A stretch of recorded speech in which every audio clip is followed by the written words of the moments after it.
வணக்கம். திருமதி சந்தியா சிவராமகிருஷ்ணன், திருவல்லிக்கேணியிலிருந்து. இன்றைக்கி பஞ்சகவ்யத்தை பற்றி வந்த பதிவை பார்க்கலாம். பஞ்சகவ்யம் என்பது பால், தயிர், நெய், கோசலம், கோமயம், அதாவது சாணம், இவை 5ம் தான் பஞ்சகவ்யம். பஞ்சகவ்ய மந்திரம்: பஞ்சகவ்ய அபிஷேகம் மகாபாதக நாசனம், பஞ்சகவ்ய அபிஷேகந்து தேவ சாநித்தியமேவ ச. பஞ்சகவ்ய அபிஷேகத்தை பார்ப்பதால் நாம் செய்த பாவங்கள் எல்லாம் நாசமாகிவிடும். பஞ்சகவ்யம் அபிஷேகம் செய்வதால் அந்த தெய்வத்திற்கு சாநித்தியங்கள் கூடும். பசு தரும் பஞ்சகவ்யமும் தெய்வத்தன்மை கொண்டவை, புனிதமானவை. பசுவின் பால், தயிர், நெய், கோமியம், சாணம் ஆகிய 5ம் சேர்ந்ததே பஞ்சகவ்யம். பஞ்சகவ்யத்தில் பல்வேறு தேவர்கள் வாசம் செய்கின்றனர். பஞ்சகவ்யத்தால் அபிஷேகம் செய்கின்ற போது கிடைக்கின்ற பயன்கள்: பசும்பால் ஆரோக்கியம், ஆயுள் விருத்தி; தயிர் பாரம்பரிய விருத்தி; நெய் மோட்சம்; கோமியம் தீட்டு நீக்கம்; சாணம் கிருமி ஒழிப்பு. பஞ்சகவ்யத்தால் கிடைக்கும் மிகப்பெரிய நன்மை என்ன தெரியுமா? கருவறைகளில் பிரதிஷ்டை செய்யப்பட்டுள்ள சிலைகள் எப்போதும் குளிர்ச்சியில் இருக்கின்றன.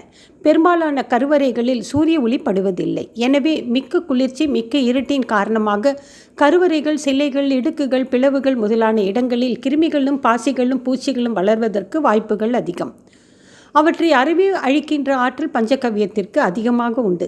நம் முன்னோர்கள் இதை உணர்ந்து பஞ்சகவ்யத்தை சிறப்பாக பயன்படுத்தினார்கள். இதனால்தான் இன்றும் பஞ்சகவ்யம் ஒரு சிறந்த அபிஷேக பொருளாக மதிக்கப்படுகின்றது. சிலைகளுக்கு அபிஷேகம் செய்த பிறகு அந்த சிலைகளின் ஆற்றல் சற்று அதிகரிக்கிறது என்பது அறிவியல் அடிப்படையில் நிரூபிக்கப்பட்டுள்ளது. பஞ்சகவ்யத்தால் அபிஷேகம் செய்த பிறகு அச்சிலைகளின் அற்புத அதிசய தெய்வீக ஆற்றல் அதிகமாகின்றது என்பதும் உண்மையாகும். பஞ்சகவ்யம் என்பது ஒரு தெய்வீக மருந்து. உடம்பின் புறத்தை தூய்மை செய்வது தண்ணீர், அகத்தை தூய்மை செய்வது பஞ்சகவ்யம். எனவேதான் வழிபாட்டு சடங்குகளில் பஞ்சகவ்யம் மிக முக்கியமான இடத்தை பெறுகின்றது. பசுக்களில் பல்வேறு நிறங்களை கொண்ட பசுக்கள் உள்ளன. பசுக்களின் நிறத்திற்கும் அவை தரும் பாலின் தன்மைக்கும் இடையில் தொடர்பு உண்டு. பொன்னிற பசுவிடம் இருந்து பாலும், நீல நிற பசுவிடம் இருந்து தயிரும், கருநிற பசுவிடம் இருந்து நெய்யும், செந்நிற பசுவிடம் இருந்து கோசலமும் தனித்தனியே எடுத்து பஞ்சகவ்யம் தயாரிக்க வேண்டும். சிவனுக்குரிய அபிஷேக பொருள்களில் பஞ்சகவ்யமே தலை சிறந்தது. பசும்பாலில் சந்திரனும், பசுவின் தயிரில் வாயு பகவானும், கோமியத்தில் வருணதேவனும், பசும் சாணத்தில் அக்னி தேவனும், நெய்யில் சூரிய பகவானும் வாசம் செய்கின்றனர். இது நோய் தீர்க்கும் மாமருந்தாகும். பசுவின் பால் 5 பங்கு, பசுவின் தயிர் 3 பங்கு, பசுவின் நெய் 2 பங்கு, பசுவின் நீர் 1 பங்கு, பஞ்சானம் கைப்பெருவிரல் அளவில் பாதியும் சேர்க்க வேண்டும் என்று சாஸ்திரம் சொல்கிறது.